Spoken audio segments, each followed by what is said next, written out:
Bonjour à tous. Donc, certains d'entre vous m'ont demandé de refaire l'exercice de la page 30, je l'ai ici, du cours numéro 2, donc celui où j'ai présenté un peu les caractéristiques et performances de système, ou du moins les définitions. Alors, je vais partager mon écran, puis je vais le faire assez vite. Donc, c'est le dernier exercice du PowerPoint du cours, OK? Donc là, je vais partager l'écran avec vous. Euh, Screen.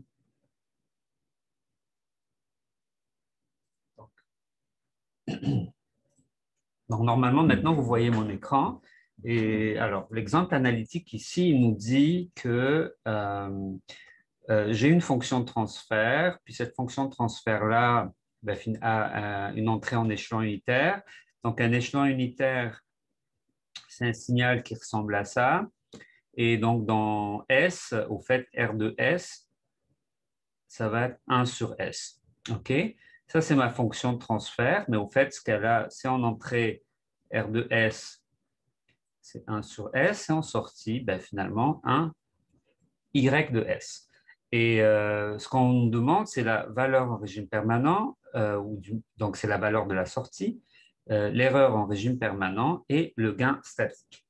Alors, cherchons la première question, donc c'est 1, 2 et 3.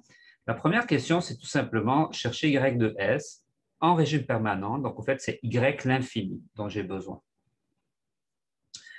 Là, si vous regardez les pôles de ce système-là, donc si vous calculez le polynôme caractéristique le polynôme caractéristique qui est celui-là égal à 0, vous calculez les pôles, ils sont stables. Là, je vais supposer qu'ils sont stables, sinon ça aurait été juste un piège et on n'aurait pas pu faire l'exercice.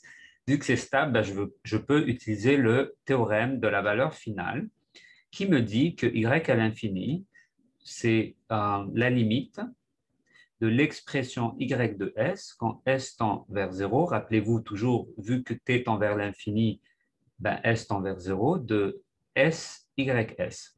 OK? Je vais réeffacer pour que ce soit mieux écrit ici. Je m'excuse. Donc, c'est y à l'infini égale limite quand s tend vers 0 de s, ys.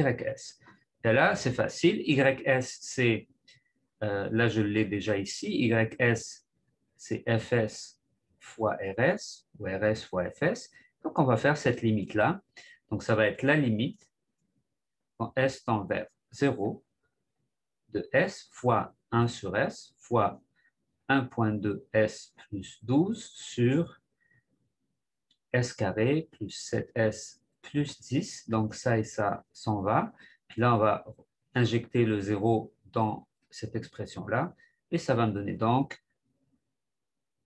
12 divisé par 10 et ça donne 1,2. Donc ça, c'est la réponse en régime permanent qu'on cherche, donc Y à l'infini.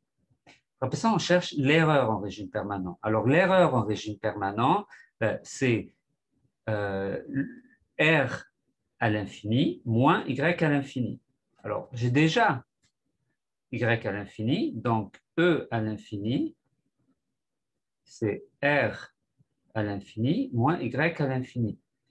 Y à l'infini, je l'ai, et R à l'infini, je l'ai ici, là. N'est-ce pas? Ça va, c'est un échelon unitaire, donc à l'infini, c'est égal à 1. Et ça veut dire que l'erreur, c'est tout simplement 1 moins la valeur que j'ai calculée en haut, moins 1,2, et ça donne moins 0,2. Donc ça, c'est la façon la plus rapide de le faire. Après ça, vous aurez pu aussi écrire l'expression de E de S, qui est égale à pardon, c'est R de S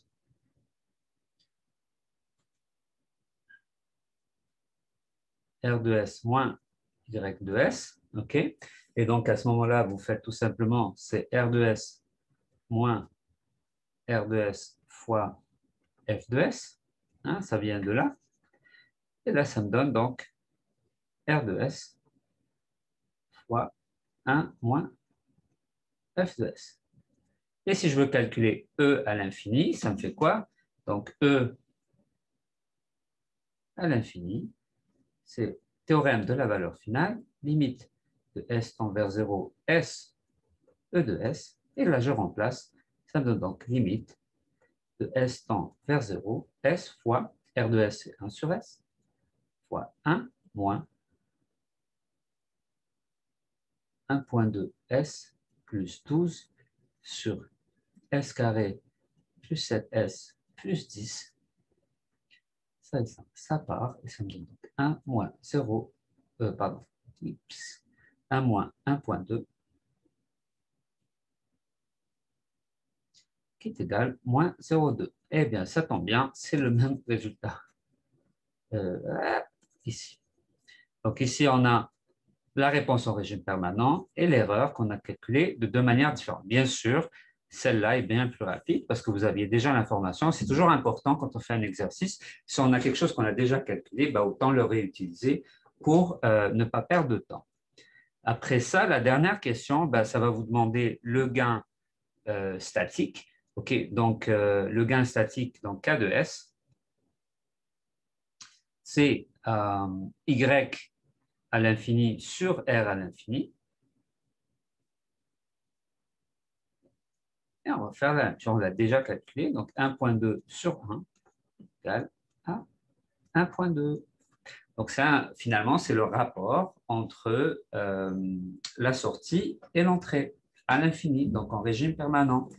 Voilà, j'espère que j'ai répondu à vos questions et puis ça devrait fonctionner pour tout le monde. Donc là, on va arrêter l'enregistrement, puis je vous vois bientôt, peut-être dans une semaine ou dans deux. Bye bye.